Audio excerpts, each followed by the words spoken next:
Voilà, il y a encore beaucoup de zones d'ombre sur les circonstances de ce lynchage, puis du décès de ce jeune militant de 23 ans. Il y aura donc ce point presse qui permettra d'en savoir peut-être un peu plus cet après-midi. Maintenant, bonjour Flore Simon. Bonjour Pauline. Cette affaire est depuis plusieurs jours maintenant éminemment politique. Et la France insoumise est sous le feu des critiques et des accusations de la part de ses opposants politiques. Oui, en effet. Alors pour l'heure, rien ne permet d'incriminer la France insoumise, comme vous le disiez. L'enquête est en cours, elle vient de débuter d'ailleurs. Mais en effet, tout le week-end et ce matin aussi, il y a les oppositions qui ont pointé les insoumis du doigt parce qu'ils sont proches de cette jeune garde de l'ultra-gauche. On va y revenir d'ailleurs, on va expliquer ce qu'est cette jeune garde.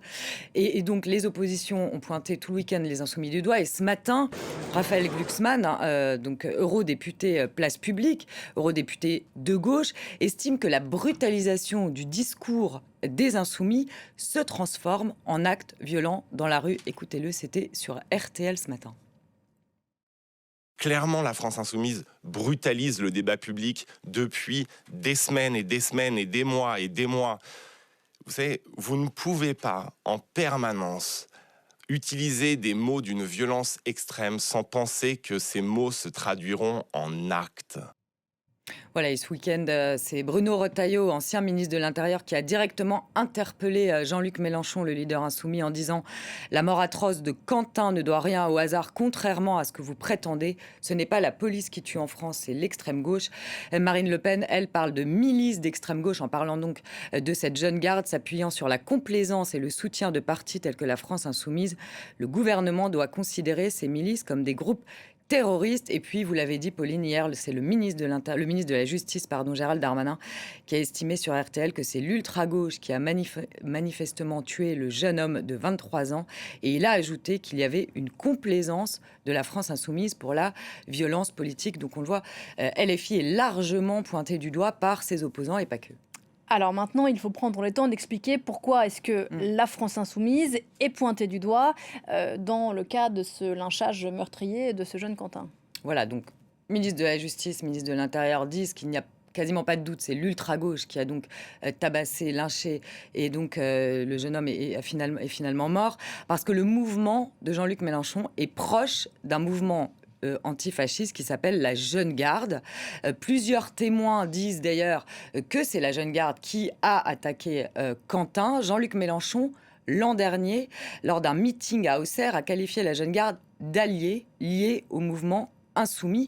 Et il a d'ailleurs, Jean-Luc Mélenchon, donné l'investiture lors des législatives de 2024 à un certain Raphaël Arnaud, qui est aujourd'hui député du Vaucluse.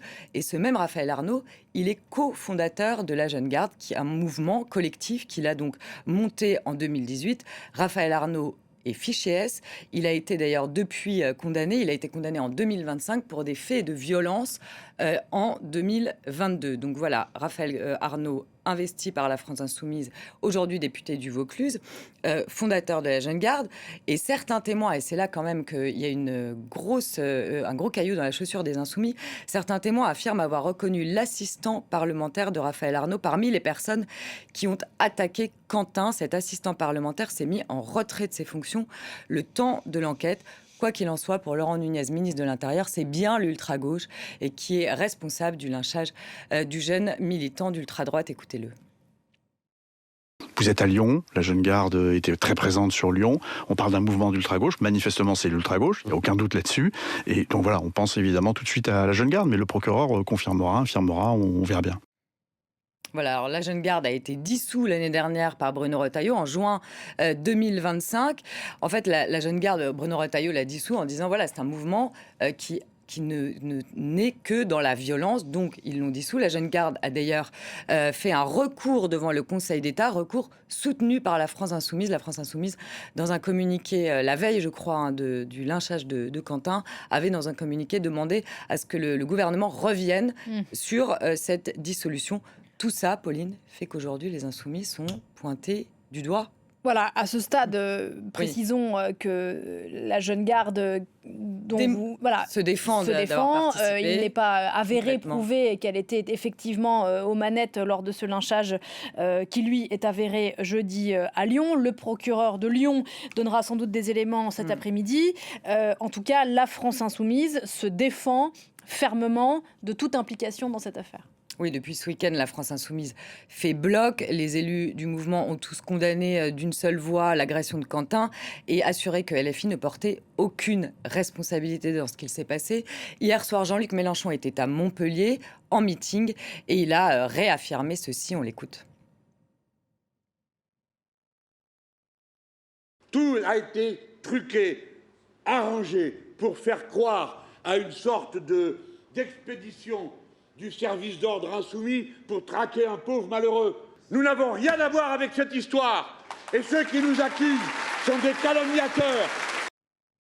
Voilà, les insoumis qui disent aussi que l'extrême droite les attaque, etc. En tout cas, ce qu'on voit, c'est que cette mort tragique, elle intervient dans un contexte, à un mois des municipales, contexte de très grande tension. Laurent Nunez, ministre de l'Intérieur, a d'ailleurs appelé les préfets à renforcer la vigilance autour des rassemblements de nature politique, ainsi qu'autour des permanences de campagne.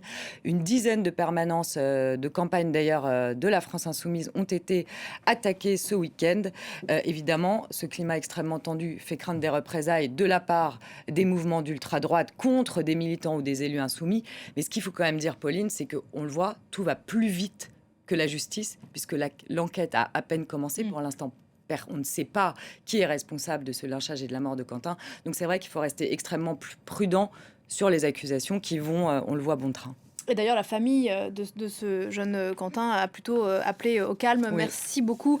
Fleur Simon, conférence de presse donc importante du procureur de Lyon à 15h. Tout à l'heure, on la suivra sur France 24. On en vient